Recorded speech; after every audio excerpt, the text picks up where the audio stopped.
Hey everyone, in this tutorial I'm going to show you how I've approached painting my Adeptus Custodes. So after priming the model in Chaos Black Primer, what I've done is through an airbrush at 30 psi I've applied Vallejo Air Rust. I find this is a really nice foundation paint for creating a nice gold. Then next up I've applied Vallejo Air Gold over about 70% of the model. I've just left some of that Vallejo Air Rust in the shadows. Then using a little tip I've taken from Cult of Paint, I'm just applying Magos Purple into the shadows, and this just gives the gold a nice purplish hue.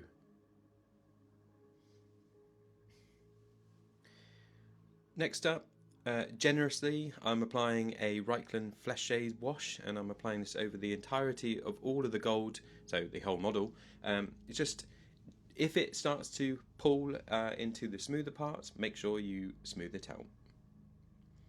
Then for the silver metallics, I'm just using Vallejo Air Gunmetal.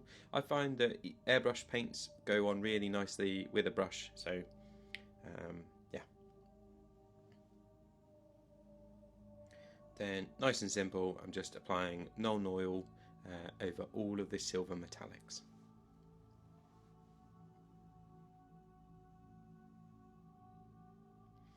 Next up, moving on to the plume, make sure you clean your water so you don't get any metallic flakes into your non-metallic paints.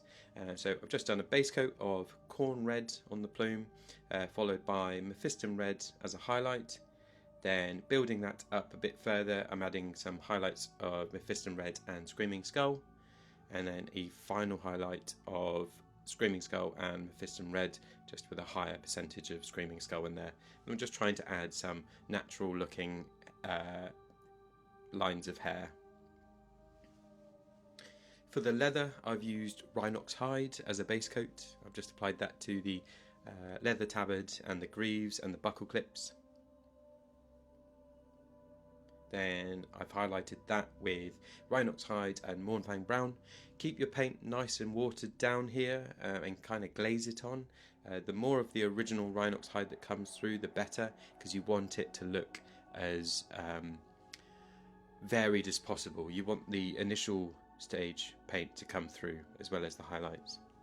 And here I'm just adding another highlight of mournfang brown. Again, glazing that on, and I'm starting to introduce some scratches.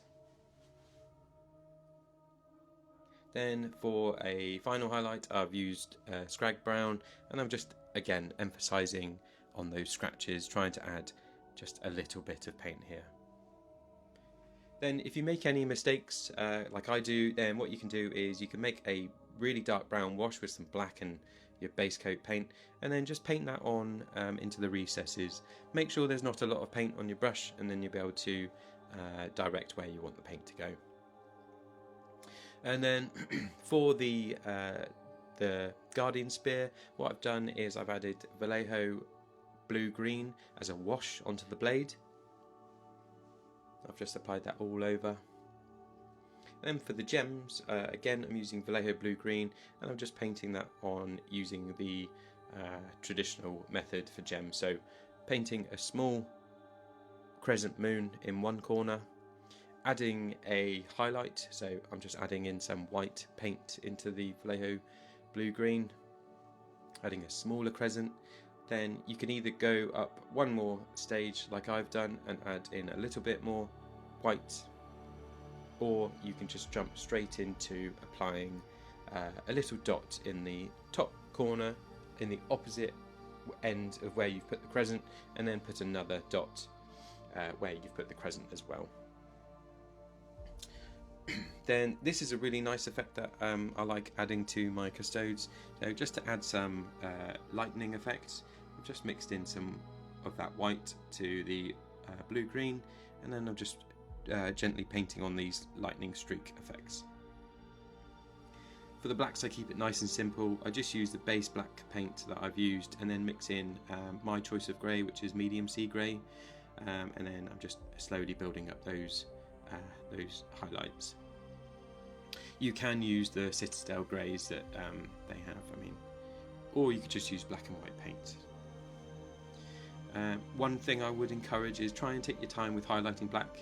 It is quite difficult because it's obviously such a dark colour, but if you take your time and then add in some lighter highlights, it can look really nice. But yeah, take your time, and yeah. For the lenses, I really like orruk flesh, so I've just watered that down and then dropped that into the eye lenses. Then for a first stage highlight, I've just mixed in some white to the orruk flesh and just done a little line. And then finally just do 2 dots, so I always do one in the tear duct area and then one at the other end as well. Then if you make any mistakes, what you can do, similar like what we did with the leather, just water down some black, and then if it's watered down enough, then it should just drop into the bottom half of the lens. And we're on to the final stages of highlighting. So moving back to the metallics, I'm just highlighting the silver parts and adding in some scratches using Vallejo Air Silver.